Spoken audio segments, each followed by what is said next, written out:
صلوا عليه وآله. لله نحمده ونستعينه ونستغفره ونؤمن به ونتوكل عليه ونعوذ بالله من شرور أنفسنا ومن سيئات أعمالنا. من يهده الله فلا مضل له ومن يضلله فلا هادي له. ونشهد أن لا إله إلا الله وحده لا شريك له. ونشهد أن سيدنا ومولانا محمدا عبده ورسوله. أما بعد، إن الله وملائكته يصلون على النبي. يا أيها الذين آمنوا صلوا عليه وسلموا تسليما. اللهم صل على سيدنا ومولانا محمد معدن الجود والكرم وآله وبارك وسلم صلاة وسلاما عليك يا سيدي يا رسول الله. محترم حضرات، گزشتہ درس میں وضو اور غسل کے مسائل پر ہم نے گفتگو کی تھی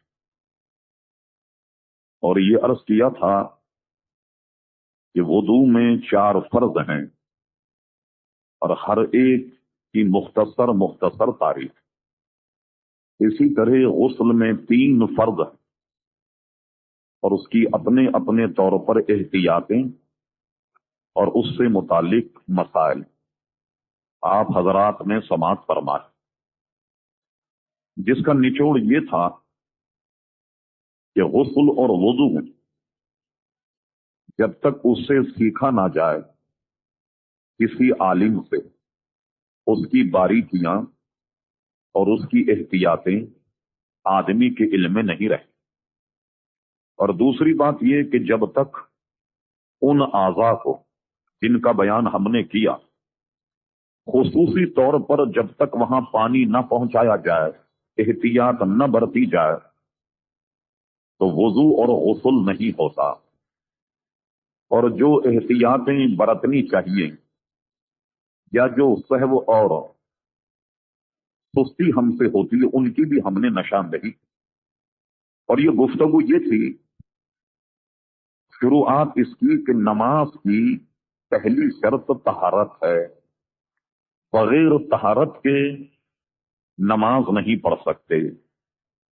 قرآن مجید فرقان حمید کو بھی چھو کر نہیں پڑھ سکتے کہ یہ پہلی شرط طہارت. اب طہارت میں یہ تو آپ نے سن لیا کہ وضو اور غسل کیسے کیا جائے. شریعت مطہرہ نے ہمارے لیے بلکہ اس امت کے لیے یہ سہولت رکھی کہ اگر وہ پانی نہ پائیں اور تیمم کے شرائط پائے جائیں تو اب تیمم کر کے، چاہے وہ غسل کا تیمم ہو یا وضو کا تیمم کر کے نماز پڑھی جا سکتی ہے. غسل اور وضو دونوں کا تیمم یکساں ہے. ایسا نہیں کہ غسل کا الگ ہو وضو کا الگ. وضو کے تیمم میں وضو کی نیت کریں اور غسل کے تیمم میں غسل کے تیمم کی نیت کریں. یہ اللہ تبارک و تعالیٰ کا کتنا کرم ہے اس امت پر کہ صرف اس امت کے علاوہ جتنی بھی امتیں گزری وہ پانی کے بغیر طہارت حاصل نہیں کر سکتے. لیکن حضور علیہ الصلاۃ والسلام نے ایک حدیث شریف میں اسے یوں بیان فرمایا جس کو حضرت حذیفہ ابن یمان رضی اللہ عنہ نے بیان کی، جو صحیح مسلم میں موجود ہے کہ حضور صلی اللہ علیہ وسلم فرماتے ہیں کہ اللہ تبارک و تعالی نے میری امت پر یہ 3 انعام ایسے فرمائے کہ پچھلی امتوں میں سے کسی پر یہ انعام نہیں فرمایا۔ ایک انعام تو یہ ہے کہ تمہاری صفوں کو اللہ تبارک و تعالیٰ نے ملائکہ کی صفوں کو گردانا، یعنی گویا تم جب صف باندھتے ہو یا نماز جب صف باندھتے ہو تو میرے غلاموں کی جو یہ صفیں ہیں یہ ایسی صفیں جیسے ملائکہ کی صفیں۔ دوسری بات جس سے میری امت کو ممتاز اور ممیز کیا گیا وہ یہ ہے کہ میری امت کے لیے اللہ تبارک و تعالیٰ نے پوری زمین کو مسجد بنا دیا۔ کیا مطلب ہوا پوری زمین کو مسجد بنانے کا؟ سابقہ میں سے جو امتیں جن پر ایسی عبادت فرض تھی جیسے ہم اور آپ نماز پڑھتے، یعنی ایک مرکزی عبادت، ایسی وہ عبادت اپنے عبادت گاہوں کے علاوہ یا عبادت خانوں کے علاوہ کسی اور جگہ سر انجام نہیں دے سکتے۔ لیکن ہمارے لیے کیا ہوا کہ ہم اگر کہیں سفر میں ہوں، کہیں بھی ہوں، کسی جگہ، اور وہاں اگر نماز کا وقت آ جائے اور ہمیں مسجد نہ ملے، سب سے پہلی بات یہ ذہن میں رہے کہ نماز کو بجماعت مسجد میں پڑھنا چاہیے۔ ہمارے علماء احناف فرماتے ہیں کہ قرآن میں نص ہے وَرْكَعُوا مَعَ الرَّاكِعِينَ، اس لیے بجماعت نماز کو ہمارے علماء واجب قرار دیتے ہیں کہ جماعت واجب ہے۔ نماز فرض ہے لیکن جماعت کے ساتھ نماز پڑھنا واجب ہے۔ اب ہم کہیں سفر میں ہوں، حضر میں ہوں، ہمیں مسجد نہیں مل رہی، تو اب کیا ہم نماز کو چھوڑ دیں؟ نہیں، بلکہ جہاں ہم مصلی بچھا کر نماز کی نیت کر لیں ہماری نماز ہو جائے گی۔ یہ اس معنی کر پوری زمین کو مسجد بنا دیا، پوری زمین کو نماز کے لیے اللہ تعالیٰ نے پاک فرما دیا کہ طہارت کی وہ ساری باتیں جب پائی جائیں تو گویا وہ کسی بھی جگہ نماز پڑھ لے تو اس کی نماز ہو جائے گی۔ 2 باتیں فرما۔ تیسری بات جسے اللہ تبارک و تعالیٰ نے صرف میری امت کو عطا فرمائی اور دوسروں کو کسی کو عطا نہیں، وہ یہ ہے کہ اللہ تبارک و تعالیٰ نے وہ طہارت جو ہم پانی سے حاصل کرتے ہیں، اللہ تبارک و تعالیٰ نے ہمارے لیے مٹی میں بھی طہارت رکھ دی۔ یعنی اگر ہم ناپاک ہیں تو ناپاکی میں غسل کا تیمم کریں تو ہم پاک، یعنی نماز پڑھ سکتے۔ اگر وضو نہ ہو، وضو کا تیمم کر کے نماز پڑھ لیں تو بھی ہماری نماز ہو جائے گی اور اس طرح ہم پاک ہو جائیں۔ اور تمام علماء کا اس پر اتفاق ہے کہ تیمم یا غسل یا وضو کا تیمم کر کے جو نماز پڑھی گئی، اپنی منزل مقصود پر جب آپ پہنچیں گے تو اس نماز کو لوٹایا نہیں جائے گا، دوبارہ بھی نہیں پڑھی جائے گی کہ بھئی چلیے پانی آ گیا۔ یہ تو الگ بات ہے کہ پانی آنے پر تیمم برخاست، لیکن جو نمازیں ہم نے وضو یا غسل نہیں کیا، غسل اور وضو کا تیمم کر کے ہم نے جو نمازیں پڑھی ہیں ان نمازوں کو ہم لوٹائیں گے نہیں۔ اسی طرح کتاب الصلاۃ میں مشکاۃ شریف میں یہ حدیث آتی ہے کہ 2 صحابہ کہیں سفر کر رہے، انہیں پانی نہیں ملا، دونوں نے تیمم کر کے نماز پڑھی۔ جب نماز پڑھ لی، منزل مقصود پر جب پہنچے تو ان میں سے ایک صحابی نے وضو کر کے نماز لوٹائی، یعنی جو تیمم کر کے نماز پڑھی تھی اس نماز کو لوٹایا۔ دوسرے صحابی جو تھے انہوں نے کیا کیا کہ منزل مقصود پر پہنچنے کے بعد جو نماز انہوں نے تیمم کر کے پڑھی اس نماز کو نہیں لوٹایا، یعنی اسی پر اکتفا کیا۔ اب ظاہر ہے کہ عمل میں دونوں میں اختلاف ہو گیا کہ دونوں نے تیمم کیا، ایک صاحب نے نماز وضو کر کے لوٹائی اور دوسرے صاحب نے نہیں لوٹائی۔ یہ دونوں حضور کی بارگاہ میں آئے اور اپنا قصہ انہوں نے بیان کیا۔ حضور علیہ السلام نے ان کے لیے کہ جنہوں نے نماز لوٹائی ان کے لیے فرمایا کہ تم نے دوہرا ثواب کمایا، تمہیں ڈبل ثواب ملا، دوہرا ثواب تم نے کمایا۔ اور جنہوں نے نماز نہیں لوٹائی ان سے فرمایا تم نے سنت کو پا لیا۔ کیا مطلب ہوا کہ جو نماز نہ لوٹائے محض تیمم کر کے نماز پڑھ لے تو اس نے سنت کو پا لیا اور سنت کے مطابق اس نے کیا۔ اب چونکہ انہوں نے دوبارہ پڑھی، ظاہر ہے وہ نفلوں کا ثواب انہیں مل گیا، دوہرا ثواب انہوں نے کما لیا۔ اس سے اندازہ لگائیے کہ تیمم کر کے نماز پڑھنے پر اب ہمیں اسے لوٹانا نہیں ہوگا۔ واقعہ کیا ہے؟ اسید بن حضیر رضی اللہ عنہ وہ اس قصے کو بیان کرتے ہیں جو حدیث شریف میں ہے کہ اس کی ابتدا اور یہ تیمم ہمیں کیسے ملا۔ فرمایا ہم ایک سفر میں تھے اور اس سفر میں ام المومنین حضرت عائشہ صدیقہ رضی اللہ تعالی عنہا بھی نبی کریم صلی اللہ علیہ وسلم کے ساتھ کسی وادی میں قیام کیا، اور وادی میں قیام کرنے کے بعد اب ہم نے کوچ کرنے کا جب اہتمام کیا، سبوں نے اپنا سامان باندھا کہ اب یہ قافلہ کوچ کرنے والا ہے۔ اب کیا ہوا؟ اچانک خدا کی قدرت دیکھیے کہ ام المومنین حضرت عائشہ صدیقہ کا ہار گم ہو گیا، جو ان کے گلے میں تھا وہ کہیں کھو گیا۔ اب لوگ اسے تلاش کرنے لگے، تلاش کرنے پر وہ ہار نہیں ملا، مل کے نہیں دے رہا۔ اب نماز کا وقت قریب سے قریب تر ہوتا چلا گیا، صحابہ کو یہ فکر ہے کہ اب اگر نماز کا وقت ہو گیا تو نماز کا کیا بنے گا، اس لیے کہ پانی تو موجود ہی نہیں ہمارے پاس، جو پانی تھا وہ ختم ہو گیا، اب لگتا ہے کہ نماز چلی جائے گی۔ کچھ لوگ یہ جان کر کے کہ یہ سہو اور یہ بھول حضرت عائشہ صدیقہ سے ہوئی، ان کی وجہ سے اب ہماری نماز چلی جائے گی، ان کے والد حضرت ابو بکر صدیق کے پاس کچھ لوگ گئے اور انہوں نے کہا دیکھا آپ کی صاحبزادی کہ آپ کی صاحبزادی کی وجہ سے یہ پریشانی ہمیں ہو رہی ہے کہ نماز کا وقت آ جائے تو وضو نہیں کریں، وضو کیسے کریں، نتیجتاً یعنی نماز ترک ہو جائے۔ یہ فکر لاحق ہوئی۔ حضرت ابو بکر صدیق نے ان کی شکایت سنی تو اپنی بیٹی ام المومنین حضرت عائشہ صدیقہ کے پاس گئے، ان کے زانوں پر حضور اپنا سر رکھ کر آرام کر رہے، تو ابو بکر صدیق نے ان کو پیچھے سے ایسے کمر میں سرزنش کہ دیکھا یہ کیا ہوا، کہ تمہاری سستی کی وجہ سے لوگ کتنے پریشان، نماز کا وقت آیا چاہتا، اب نماز کا کیا ہوگا، کسی کے پاس وضو کا پانی نہیں، اگر تم نے ہار نہ گماتی تو گویا ہم کوچ کر لیتے اور پانی کہیں پا کر اور اپنی نماز پڑھ لیتے۔ ام المومنین کہتی ہیں کہ جب میرے والد اس طرح مجھ پر تعذیب اور سرزنش کر رہے تو میں نے اپنے جسم کو کرا کر لیا تاکہ جسم ہلے نہیں۔ تو اس میں کیا بات مانی تھی جسم ہلنے سے؟ اس لیے کہ میرے زانوں پر حضور کا سر تھا، یعنی کہ حضور کے آرام میں خلل نہ پڑ جائے، تو میں نے آپ کو منجمد کر لیا اور اپنے والد کی سرزنش میں سہتی رہی۔ اب لیجئے نماز کا وقت آ گیا اور پانی کسی کے پاس موجود نہیں، ایسی حالت میں اللہ تعالیٰ نے تیمم کی آیت نازل فرما دی کہ اے مسلمانوں اب تمہیں اگر پانی نہ ملے، اگر تم ناپاک ہو تو غسل کا تیمم کرو، اگر حدث اکبر ہے غسل کا تیمم کرو، حدث اصغر ہے وضو نہ ہو اب وضو کا تیمم کرو۔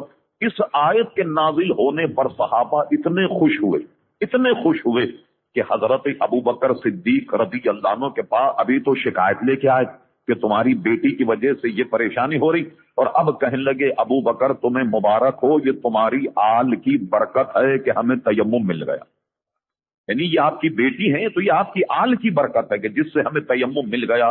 اور یہ بھی کہا کہ یہ تمہاری کوئی پہلی برکت نہیں ہے بلکہ اس سے پہلے بھی کئی برکتیں آپ کی آل کی ہیں، اور ان میں سے ایک برکت یہ ہو گئی۔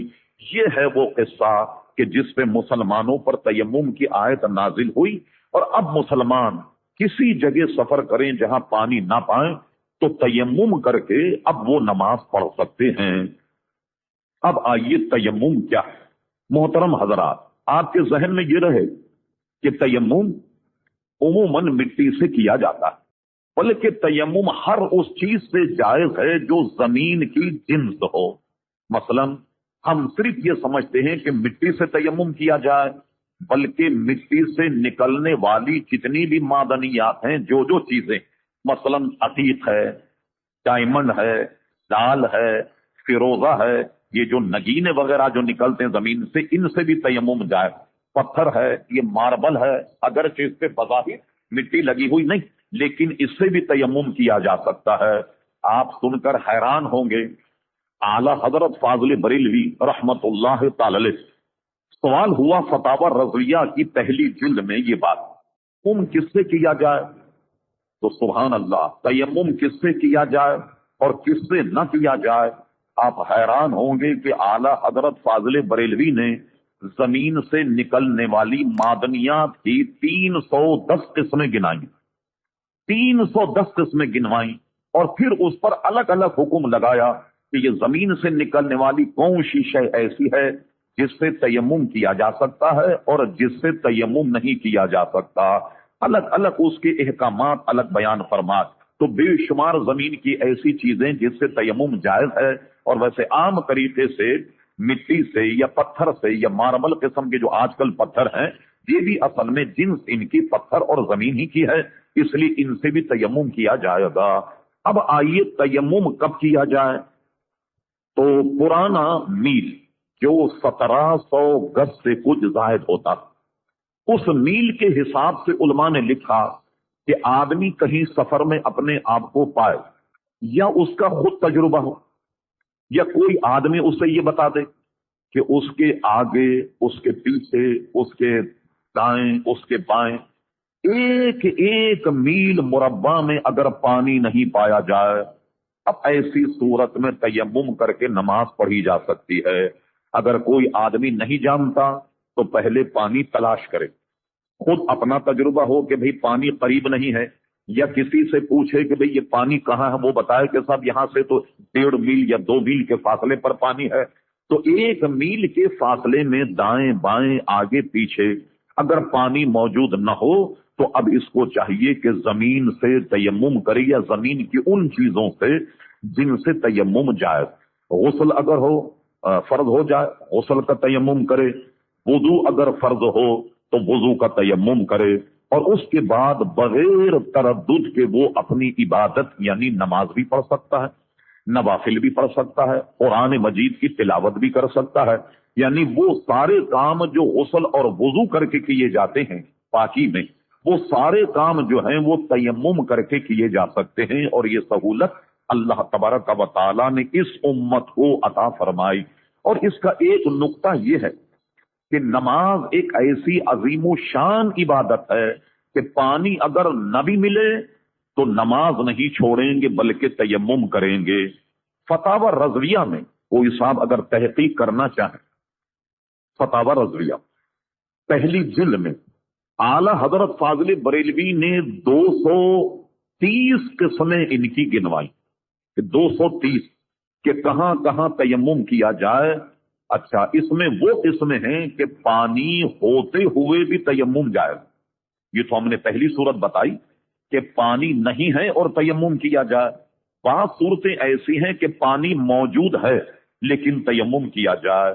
ان میں سے چند صورتیں جنہیں ہمیں واسطہ پڑتا وہ یہ ہے، جیسے آدمی بیمار ہو جائے اور کسی غیر فاسق ڈاکٹر یا حکیم نے، یعنی دیندار، کیونکہ دیندار جو ڈاکٹر ہوگا وہ اللہ سے ڈرنے والا ہوگا، یوں نہیں کہے کہ آپ غسل مت کیجیے گا، نہیں، دیندار ڈاکٹر یا حکیم وہ اس کو یہ مشورہ دے کہ آپ اگر غسل کریں گے تو آپ کو فلاں بیماری بڑھ جائے گی یا فلاں بیماری میں اضافہ ہو جائے گا۔ اگر کوئی ڈاکٹر غیر فاسق، حکیم غیر فاسق اگر آپ کو یہ کہے تو اب آپ پانی استعمال نہیں کر سکتے، تو اب آپ تیمم کر کے نماز پڑھیں گے، نماز چھوڑیں گے نہیں۔ اب اس کی کئی قسمیں، مثال کے طور پر آپ نے دیکھا کہ کسی صاحب کا آنکھ کا آپریشن ہو تو وہ آنکھ کا آپریشن کرنے والا شخص جو ہے وہ منہ پر پانی نہیں ڈال سکتا۔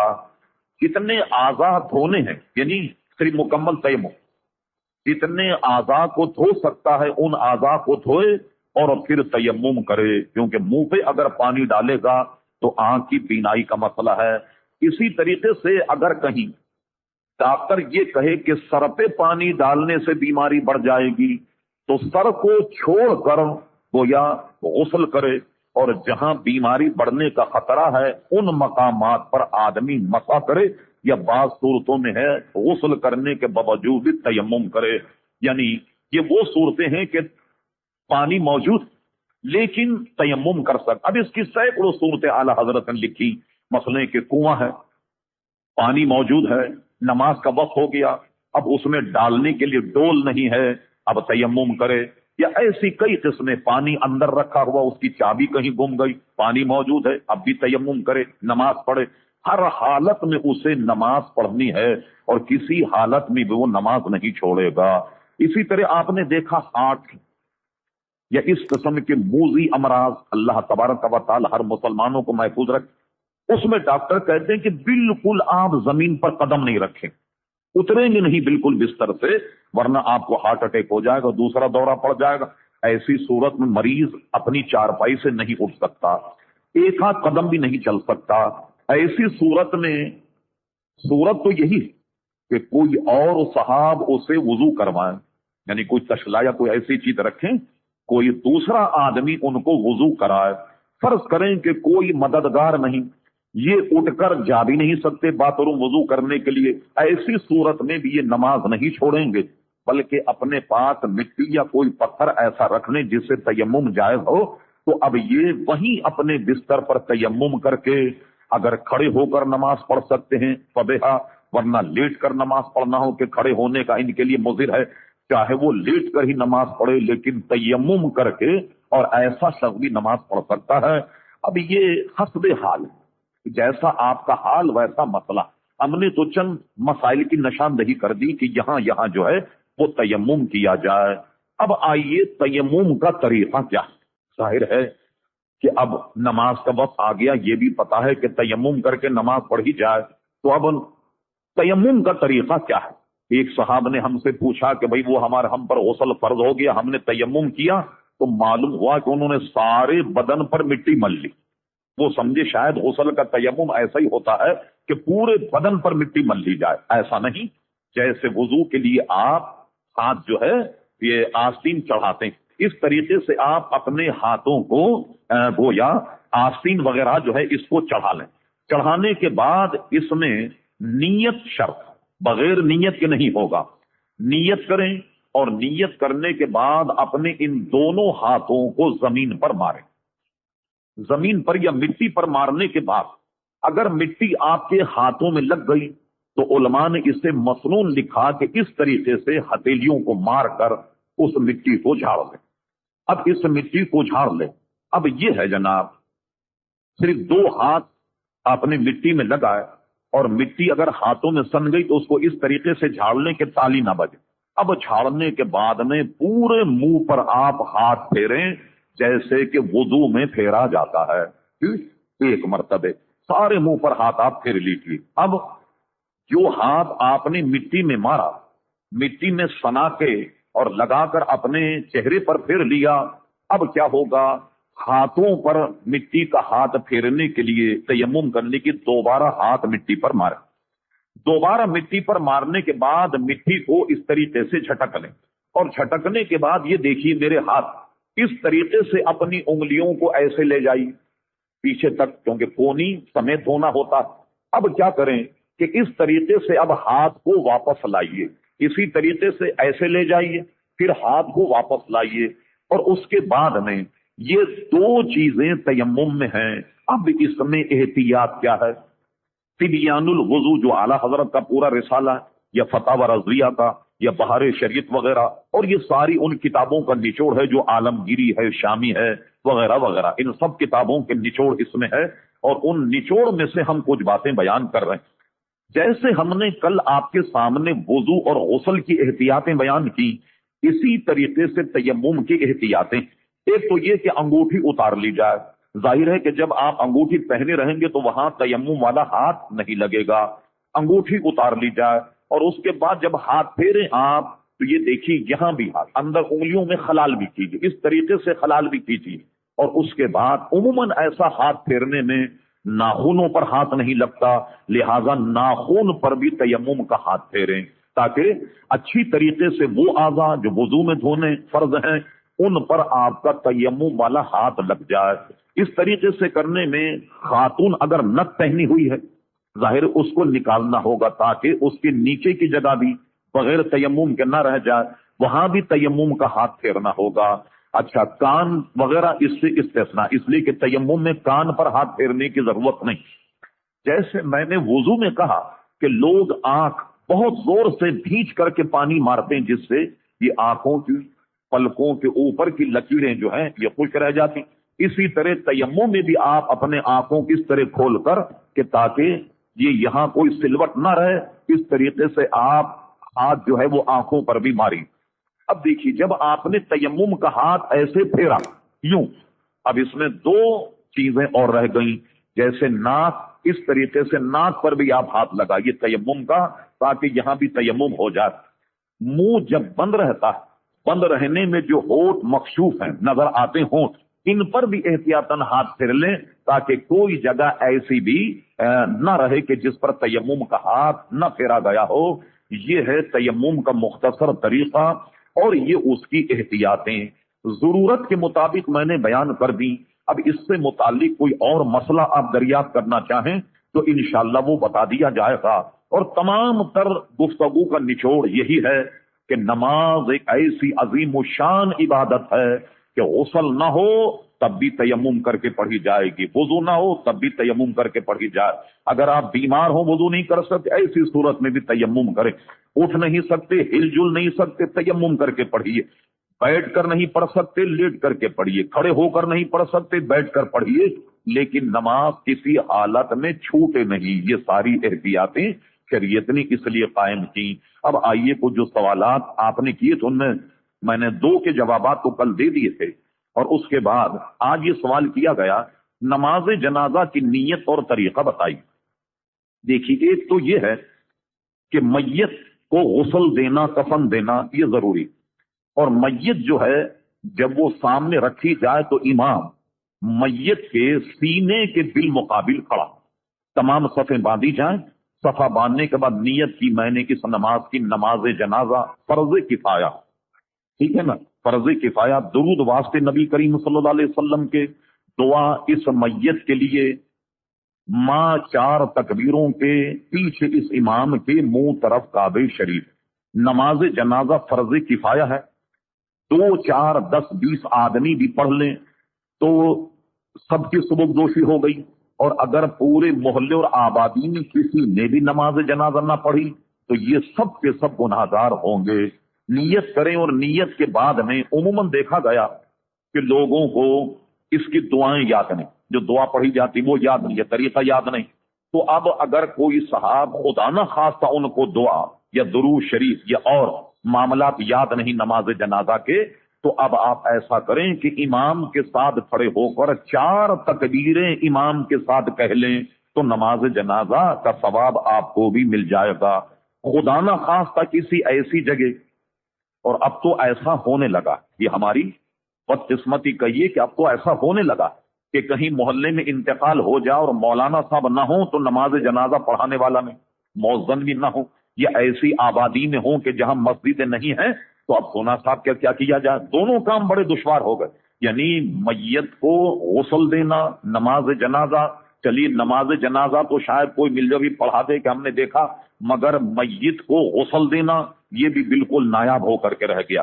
حالانکہ جیسے زندہ نہاتا اسی طرح میت کو بھی نہلا دیں، مگر وہاں کیا دیکھیے سب رو رہے ہیں، گھر والے دھاڑے مار رہے سب، لیکن میت کے قریب نہیں جائیں گے کہ ایسا نہ ہو اٹھ کر پکڑ لے، بالکل ڈر رہے ہیں، سارا خوف طاری ہے جناب، اور ویسے رو رہے ہیں اس کی جدائی میں، پھوٹ پھوٹ کر رو رہے ہیں، گلے مل رہے ہیں، مونقہ ہو رہا ہے، قریب نہیں جائے کہیں ایسا نہ ہو اٹھ کر کے پکڑ نہ لے۔ بھائی جیسے زندہ نہ ہے ویسے مردے کو نہلا دو، اس میں کون سا کوئی کمپیوٹر صحیح کرنے کا مسئلہ، لیکن یہ کہ اب 5 جگہ جناب دوڑا جاتا، بھائی غسل کے لیے آدمی تلاش کیا جاتا۔ یہ تو اللہ کا شکر ہے کہ رفائی اداروں نے ایسا اہتمام کر رکھا کہ بھائی وہ غسل کا اور کفن کا یہ سارا اہتمام انسرام ہوتا ہے، جس کی وجہ سے لوگوں کے لیے سہولت۔ میں عرض کر رہا تھا خدا نہ خواستہ کوئی ایسی صورت ہو کہ نماز جنازہ پڑھانے والا کوئی نہ ملے تو میت کو سامنے رکھ کر نیت کر کے اور جناب اللہ اکبر کہہ کر کے، یعنی 4 تکبیریں بھی اگر میت کے سامنے کھڑے ہو کر 4 کہہ لی جائیں نماز کی نیت سے تب بھی نماز ادا ہو جائے گی، لیکن مسنون طریقہ جو ہے وہ رہ جائے گا۔ یہ ایسی صورت میں کہ خدا نہ خواستہ کوئی ایسا وقت پڑ جائے کہ نماز جنازہ پڑھانے والا کوئی نہیں۔ بہرحال دوسرا مسئلہ کسی صاحب نے یہ پوچھا کہ میں 20 لاکھ روپئے کا مقروض، میرے گھر پر صرف 1 لاکھ روپئے کا سونا، اس کے علاوہ نقد رقم نہیں ہے، تو کیا مجھے 1 لاکھ پر زکوٰۃ ادا کرنی ہوگی؟ ایسے شخص پر جو مقروض ہے بشرط یہ کہ وہ قرض میعادی نہ، ایسے شخص پر جو قرض اس کے سر پر ہے تو اس کو چاہیے کہ سونا اگر ہے تو اس کو بیچ کر اپنا قرض ادا کرے۔ قرض ادا کرنے میں کوئی شخص بھی اگر دیکھے کہ اس کے پاس